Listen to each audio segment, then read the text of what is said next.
Assalamualaikum warahmatullahi wabarakatuh.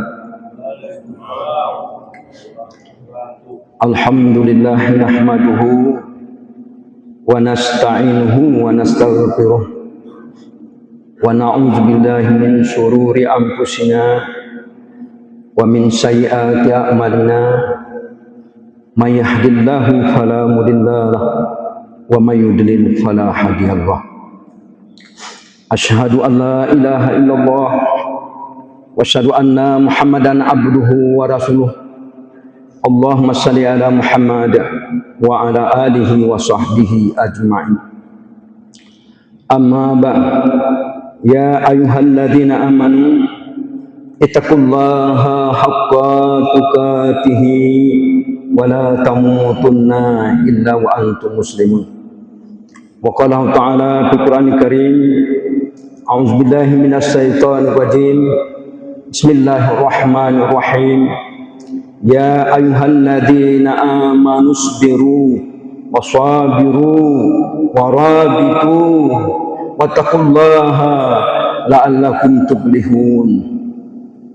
Jamaah subuh yang dicintai dan yang dirahmati oleh Allah SWT, sebagai hamba, mari kita selalu menyampaikan puji dan rasa syukur kita kehadirat Allah Subhanahu wa Ta'ala, yang mana Allah telah memberikan karunia, taufik dan hidayahnya kepada kita. Tidak mampu kita hitung dengan kekuatan apapun. Di antaranya nikmat iman, nikmat Islam, nikmat kesempatan. Allah masih mengizinkan kita hidup sehingga kita dapat melaksanakan salat subuh yang sangat agung dan mulia ini secara berjamaah. Di samping itu, marilah kita bersama-sama menyampaikan salawat dan salam kepada Nabi kita, Nabi besar Muhammad sallallahu alaihi wasallam, yang mana Rasulullah telah susah payah mengorbankan jiwa dan raganya, harta dan kekayaannya, waktu dan kesempatannya demi tegaknya kalimah la ilaha illallah Muhammad Rasulullah di permukaan bumi ini.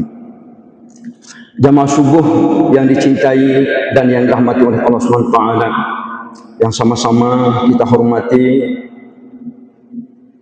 Ketua beserta pengurus Masjid Agung Ruhama Takengon, Bapak Kan Kempenak, dan seluruh tokoh masyarakat kita, seluruh tunku guru kita, dan teristimewa seluruh jamaah kita. Semoga kita mendapatkan dunia beserta isinya, sebagaimana sunnah Rasulullah. Siapa yang melaksanakan salat subuh berjamaah diawali dengan salat sunat fajar, maka mereka akan mendapatkan dunia beserta isinya. Semoga itu kita dapatkan semua. Amin ya rabbal alamin. Jamaah subuh yang dicintai dan yang dirahmati oleh Allah SWT, sebagai pengulang kaji, judul tausiah kita pada subuh yang berbahagia ini adalah tetaplah kita selalu di dalam kesabaran. Tetaplah kita selalu di dalam kesabaran. Sebagaimana firman Allah di dalam surah Ali Imran ayat 200 yang penceramah bacakan tadi. A'udzubillahi minasyaitonir rajim. Bismillahirrahmanirrahim. Ya ayyuhalladzina amanu isbiru wasabiru warabitu wattaqullaha la'allakum tuflihun. Di sini Allah menjelaskan kepada kita, wahai orang-orang yang beriman, bersabarlah kamu dan tetaplah kamu bersabar, dan tetaplah kamu berada di perbatasan negerimu. Bertakwalah kamu kepada Allah agar kamu mendapatkan keberuntungan. Kita ketahui bersama bahwa kita sekarang ini diuji oleh Allah sebagai musibah yang luar biasa. Aceh, Sumatera Utara dan Sumatera Barat, dan kita Aceh Tengah yang sangat parah. Kalau kita lihat, baru-baru saja kita lihat WA yang begitu dahsyat, kerusakan-kerusakan banjir, dan ada masih saudara-saudara kita yang terisolir, belum mampu ditempuh dengan roda 2. Sudah lebih 15 hari kita mendapatkan musibah, tapi masih ada desa-desa yang belum dapat ditempuh dengan roda 2. Ini suatu musibah yang luar biasa. Seperti yang kita ketahui bersama, ada informasi-informasi bahwa banyak saudara-saudara kita, keluarga-keluarga kita yang terisolir tersebut masih kurang mendapatkan bantuan. Maka ini semua kita bersabar dan berdoa kepada Allah SWT. Semoga musibah ini segera berlalu. Di sini Allah menegaskan kepada kita sabar. Dan kuatkanlah kesabaranmu. Ini yang betul-betul bahwa kita diuji oleh Allah sekaligus dengan 5 ujian yang sangat besar, yaitu ujian rasa takut, ujian rasa lapar, ujian kehilangan harta, ujian kurangnya buah-buahan makanan. Maka di sini Allah mengatakan kepada kita, sabar dan kuatkanlah kesabaran, dan tetaplah kamu dalam perbatasanmu. Apa itu arti dalam perbatasan ini? Banyak ulama kita, tokoh guru kita mengatakan, tetap dalam keimanan. Jangan nanti karena kita sekarang ini kekurangan makanan, datang orang lain, agama lain memberikan makanan. Ini hati-hati, apalagi daerah pinggiran, daerah perbatasan dengan agama-agama lain, hati-hati. Mungkin kepada kita pun datang, hati-hati. Datang dia membawa bantuan, datang dia membawa bantuan sehingga keimanan kita bergeser, sehingga ketakwaan kita bergeser. Hati-hati. Maka Allah mengatakan, bagaimanapun ujian dan cobaan yang kami berikan kata Allah, senjatanya adalah satu, sabar. Sabar dan sholat. Di ayat tadi mengatakan, bertakwalah kamu kepada Allah. Takwa di sini kita bersabar dan dirikan sholat. Terkadang-kadang kita lihat di mata kepala kita sendiri, apakah anak-anak kita, putra-putri kita itu yang masih muda-muda itu tidak tahu kita dalam keadaan musibah. Ketika azan berbunyi di Masjid Abu Ruhama ini, masih ada putra-putri kita di luar sana, di kafe-kafe mobil itu bercengkrama dengan sukaria, dengan penuh kebanggaan.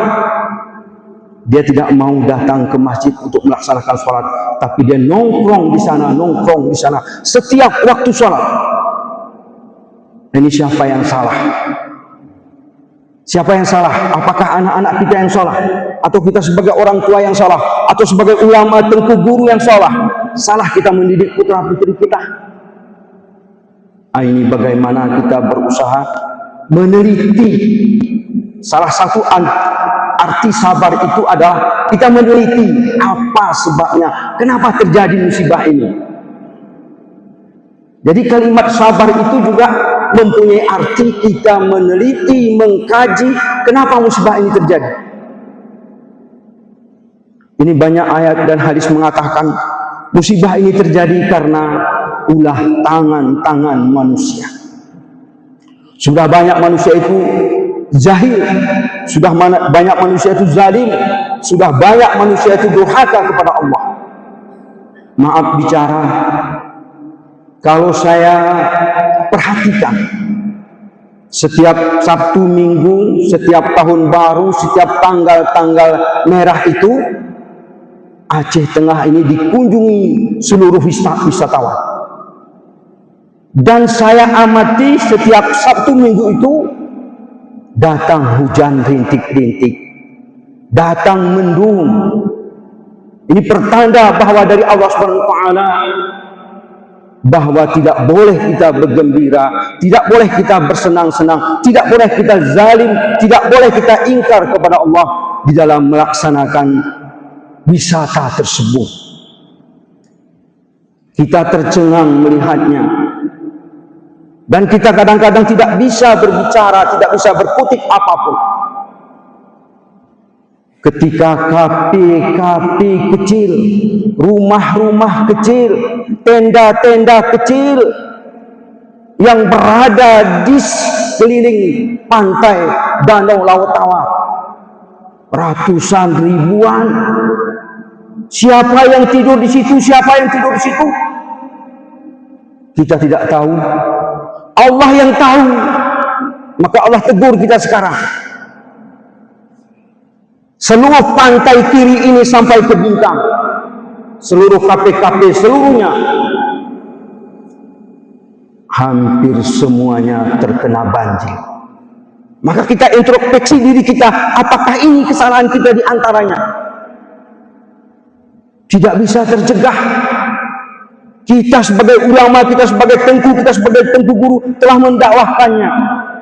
Di mana masjid, di mana menasah, di mana kadang-kadang waktu Rabu Berkah itu, Bapak Kapolres kita selalu mengatakan di mana-mana masih ada togel, di mana-mana masih ada judi online, di mana-mana masih ada narkoba.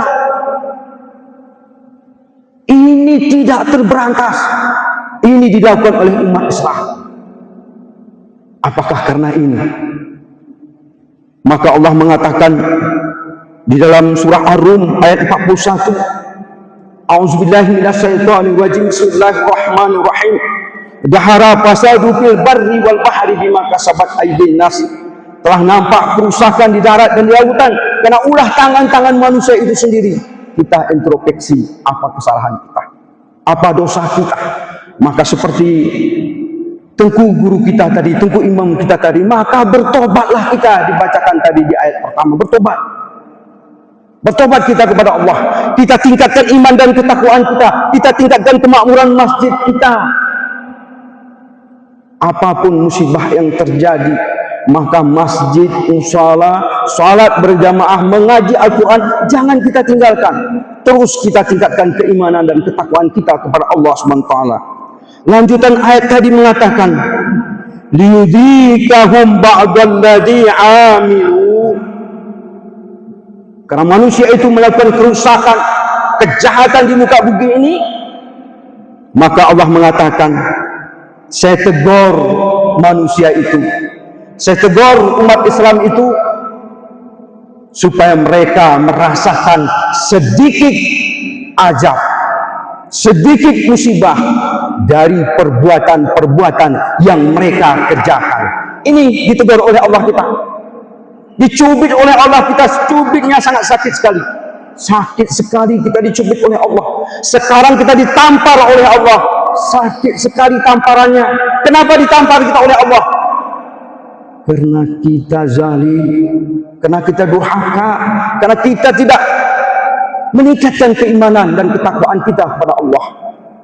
Kenapa saya uji kamu, kata Allah? Kenapa saya berikan musibah kepada kamu, kata Allah? Allah mengatakan di ayat itu, la'allahum yarji'un, agar kamu manusia yang melakukan kejahatan, agar kamu manusia yang melakukan keingkaran, agar kamu manusia yang melakukan kejahatan kembali kepada Allah, kembali kepada jalan yang benar. Maka pas sekali ayat daripada tengku guru kita tadi dalam rakaat yang pertama, kita bertobat dan kita sadari segala kesalahan kita. Kita tahu sendiri apa kesalahan kita. Sebagai bukti kita lihat alam tidak pernah berdusta. Semua banjir di mana-mana, ada gelondongan kayu yang besar dan yang kecil datang kepada kita. Ini sebagai bukti bahwa kerusakan di darat dan di lautan oleh tangan-tangan manusia itu sendiri. Maka kita mari bersabar, kita kuatkan kesabaran kita, tetap dalam keimanan dan ketakwaan, agar kita keluar dari musibah dan cobaan ini. Sebagaimana kata Allah, fa inna ma'al usri yusra, inna ma'al usri yusra. Setiap kesusahan, setiap cobaan, setiap tantangan, setiap penderitaan itu pasti ada jalan keluarnya. Maka kita kembali kepada Allah, tetap berharap kepada Allah. Demikianlah mudah-mudahan berharga bagi kami sendiri dan bagi kita semua. Wabillahi taufiq wal hidayah. Assalamualaikum warahmatullahi wabarakatuh.